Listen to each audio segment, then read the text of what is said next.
मलाई घर चाहियो, त्यो पनि हाइटमा।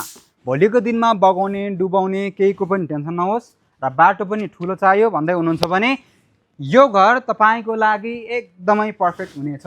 16 फिटे बाटोले मजाले टच भएको, पश्चिम मोडामा रहेको, यो मजाको हाइटमा रहेको आज लालपुर नेपालले तपाईँहरूको लागि भनेर बिक्रीमा लिएर आइसकेको छ। यो 5 आनामा बनेको टक्क मिलेको यो 3वटा गाडी मजाले पार्क गर्न सकिने, 5-10वटा बाइक स्कुटर मजाले पार्क गर्न मिल्ने यो सेमी बङ्गलो तपाईँको लागि भनेर बिक्रीमा लिएर आइसकेको छ। अब भित्र तपाईँले तलदेखि माथिसम्म फुल मार्केटिङको साथमा पाउन सक्नुहुन्छ भने तलपट्टि 2 BHK तपाईँले मजाले रेन्टमा लाउन सक्नुहुन्छ, माथिपट्टि 4 BHK आफू बस्न मजाले पाउन सक्नुहुन्छ भने एउटा ह्युज मोडुलर किचन, एउटा ह्युज लिभिङ एरिया र फुल मार्केटिङको साथमा तपाईँले मजाले पाउन सक्नुहुन्छ। यदि यो प्रोपर्टीको बारेमा तपाईँले थप जानकारी लिन चाहनुहुन्छ भने आजै लालपुर नेपाललाई सम्पर्क गरिहाल्नुहोस्, किनभने हजुरलाई थाहा छँदैछ लालपुर नेपाल जस्तो नाम त्यस्तै काम।